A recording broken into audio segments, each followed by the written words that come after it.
विमान दरअसल एक स्पेस शटल है जो खला में सैटेलाइट छोड़ने के बाद जमीन पर वापस लैंड करेगा और एक बार फिर से इसे यूज किया जा सकता है। आज का दिन भारत के लिए ऐतिहासिक है। आज इसरो ने रीयूजेबल लॉन्च व्हीकल पुष्पक को लॉन्च किया है। टोटली रिमार्केबल कि वो लोग इतने बड़े अचीवमेंट्स कर रहे हैं। मीन्स कि उन्होंने चंद्रयान भेजा और वो एक ऐसा मिशन था जहाँ पे आज तक कोई नहीं पहुँच पाया। ISRO has successfully completed the second fully autonomous landing of its space plane, and recently it has been named Pushpak, reference to the flying vehicle from the Indian epic Ramayana. तो इंडियन लोग ना आप कह सकते हो कि बड़े जुगाड़ी होते हैं, बहुत जुगाड़ लगा लेते हैं। प्लेटफॉर्म के जरिए एटलीस्ट मैं तो मुबारकबाद देना चाहूँगा इंडिया को, उनकी हुकूमत को, ISRO को। जैसे ही नरेंद्र मोदी की हुकूमत आई है वहाँ पर बेतहाशा इन्वेस्टमेंट हो रही है और आपको स्पेस प्रोजेक्ट्स में भी इंडिया एक बूम पकड़ता दिखाई देता है, ना सिर्फ यहाँ बल्कि वेपन इंडस्ट्री में भी। इसरो ने अपने रीयूजेबल लॉन्च व्हीकल की लैंडिंग का सफल परीक्षण किया है। इसका नाम पुष्पक है। महंगाई का कितना बोझ बढ़ेगा, मुल्क की मईशत जो उभरेगी या फिर इसका रिवर्स गियर लगने का सिलसिला जारी रहेगा। वज़ीर आज़म कह रहे थे मैं अपने कपड़े बेच दूंगा, उनके कपड़े बिक गए लेकिन आटा सस्ता नहीं हुआ। कंट्री है वो ओवरऑल जो है ना मेहनत कर रही है और हर फील्ड में वो आगे जा रहे हैं और स्पेस में भी जो है ना उन्होंने बड़े बड़े ममालिक को जो है ना टक्कर दी है। इलॉन मस्क ने बेसिकली पहला मरतबा ये मॉडल दिया था और वो काफ़ी परफेक्ट भी रहा है।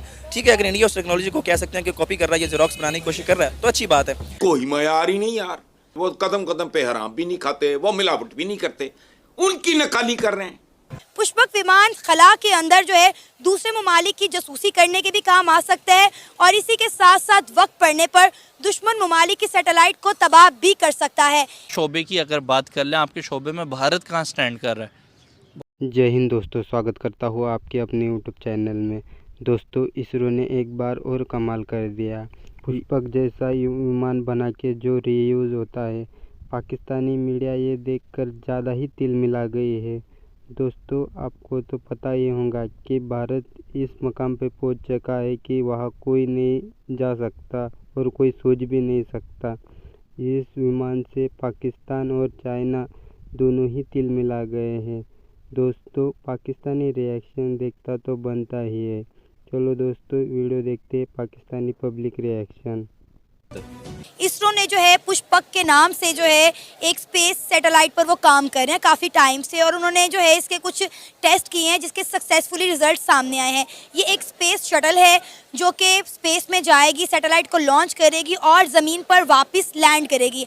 आपको पता है इससे पहले जितनी भी सैटेलाइट रॉकेट के ज़रिए लॉन्च की जाती हैं, रॉकेट जो है वो वापस नहीं आता, खला में तबाह हो जाता है या कहीं और समंदर वगैरह पर गिर जाता है। लेकिन ये जो स्पेस शटल इंडिया की जानिब से बनाई जा रही है, इसरो की जानिब से, ये खला में जाएगी, वहाँ पर सैटेलाइट लॉन्च करने के बाद दोबारा ज़मीन पर लैंड करेगी।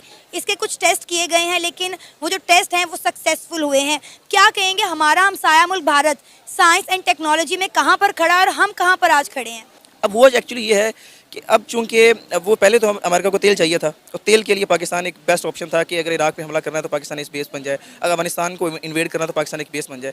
अब मामला ज़रा बदल गया है। अब चूंकि चाइना एक बड़ा हरीफ बन के उभर रहा है इस खित्ते के अंदर अमेरिका के लिए, इट इज़ वेरी इंपॉर्टेंट कि चाइना के ऊपर एक चेक एंड बैलेंस रखा जा सके। तो पाकिस्तान उसके लिए एक बेस्ट प्लेयर नहीं है क्योंकि पाकिस्तान के कुछ ना कुछ बहरहाल फॉरेन जो पॉलिसीज़ हैं वो चाइना की तरफ इंक्लाइंड है। That is why Pakistan is not the best option.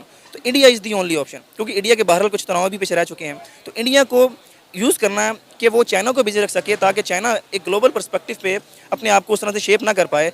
यही वजह है कि इंडिया के ऊपर हमें इस तरह का रहम करम नजर आता है कि जैसे ही नरेंद्र मोदी की हुकूमत आई है वहाँ पर बेतहाशा इन्वेस्टमेंट हो रही है और आपको स्पेस प्रोजेक्ट्स में भी इंडिया एक बूम पकड़ता दिखाई देता है, ना सिर्फ यहाँ बल्कि वेपन इंडस्ट्री में भी। तो एक्चुअली समझने की ज़रूरत यह है कि वैसे कर कैसे पा रहे हैं। ये जो भी उनकी चाशनी है ये बनावटी है, ये रेडीमेड है, ये इंडिया की अपनी नहीं है। और मैं बिल्कुल ये नहीं कह रहा कि पाकिस्तानी होने के नाते कि इंडिया को गिराने की ज़रूरत है। पाकिस्तान ने भी अगर कुछ तरक्की हासिल की थी पिछले तो अमेरिका के पैसे पे की थी, आज इंडिया वो कर रहा है। तो अगर जितनी भी तरक्की है उनको अगर आप इस पर्सपेक्टिव में देखो तो आपको वो एक फीकी नज़र आएगी। हाँ बहरहाल ठीक है, हमारा हमसाया है, हमें उनसे कुछ मोटिवेट होने की ज़रूरत है, लेकिन हम जितना भी मोटिवेट हो लें, जब तक हम इस गेम को नहीं समझेंगे और अपने आप को इस काबिल नहीं बनाएंगे कि हम अमेरिका की झोली से अपने आप को आज़ाद कर लें, तो मैं नहीं समझता कि ये मुमकिन है हमारे लिए कि हम एक सुई बेस पे। आपने बात की कि इंडिया को अमेरिका की सपोर्ट है, लेकिन आप ये देखें कि इंडिया बहुत सारे जो मिशंस हैं वो अमेरिका की मदद के बगैर कर रहा है। चंद्रयान 3 मिशन उनका देख लें जो कामयाबी के साथ चांद के साउथ पोल पर लैंड किया। इसके अलावा वो गगनयान मिशन भी लॉन्च करने वाले हैं। 3 से 4 वो अपने एयरफोर्स के जो लोग हैं वो खला में भेजेंगे, वहाँ पे वो 3-4 दिन गुजारेंगे, वहाँ पे स्टडी करेंगे और उसके बाद ज़मीन पर वापस आएंगे।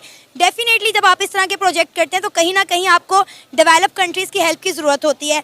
मैं यहाँ पर ये नहीं कि मैं इंडिया की बड़ाई कर रही हूँ या इंडिया की तरफदारी कर रही हूँ, कम से कम वो कुछ कर तो रहे हैं, लेकिन आज तक हम अपनी एक सैटेलाइट भी लॉन्च नहीं कर पाए। हम हर चीज़ के लिए चाइना के मोहताज हैं। नहीं देखिए, इसमें ना समझने की ज़रूरत ये है कि देखिए एक बच्चा होता है ना छोटा सा, तो उसको माँ चलना सिखाती है, फिर जब वो सीख जाता है तो फिर ऐसा नहीं कि माँ हर वक्त उसके साथ होगी, उसकी उंगली पकड़ के उसे चलाएगी। तो सेम केस कंट्रीज़ का होता है। देखें ये जो सैटेलाइट स्टेट्स का मॉडल है ना अमेरिका का, कि कुछ ऐसी कंट्रीज़ होंगी जो कि अमेरिका के ऊपर डिपेंडेंट होंगी। उसमें जापान आ जाता है, उसमें नॉर्थ कोरिया आ जाता है, उसमें साउथ कोरिया आ जाता है। ये कंट्रीज़ तो कम्प्लीटली डिपेंडेंट है, जिनकी मिलिट्री को भी अमेरिका ने ऑन किया। लेकिन उसके बाद कुछ ग्रे एरियाज़ भी हैं कि कुछ ऐसे कंट्रीज़ हैं जाके फॉर एग्जाम्पल कभी पाकिस्तान था, आज इंडिया है, जिनकी इकोनॉमी को अमेरिका जो बूम करने की कोशिश करता है, उनको स्टेबलाइज करने की कोशिश करता है।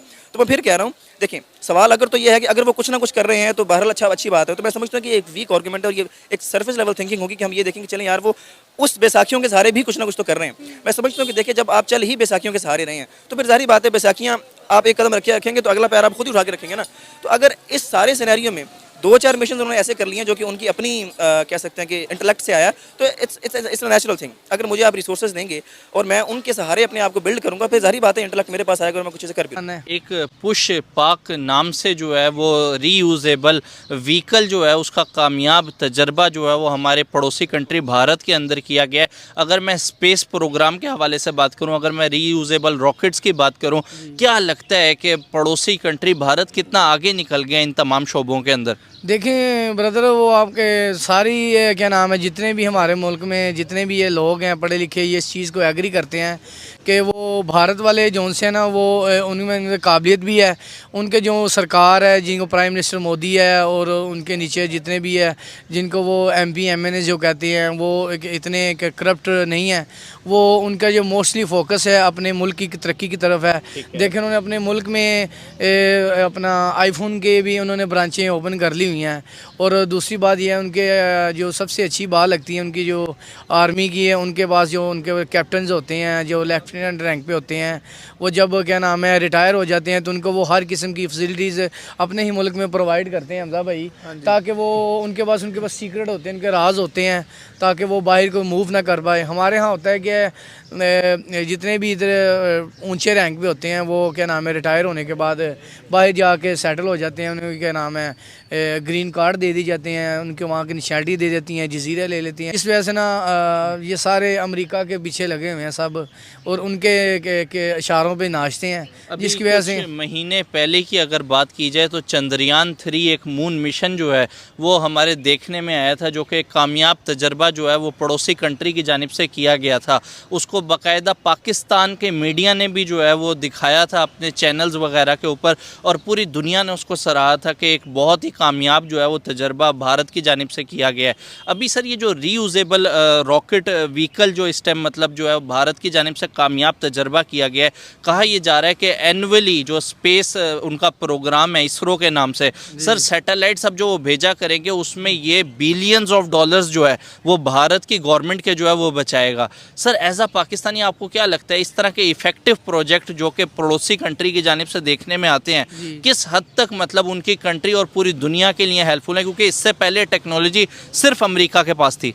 बिल्कुल ऐसी है, आपकी बात बिल्कुल ठीक है। उनका जो माइंड है ना वो एक बेटर फ्यूचर की तरफ है और वो दिन ब दिन तरक्की की तरफ जो है ना वो गामजन हो रहे हैं।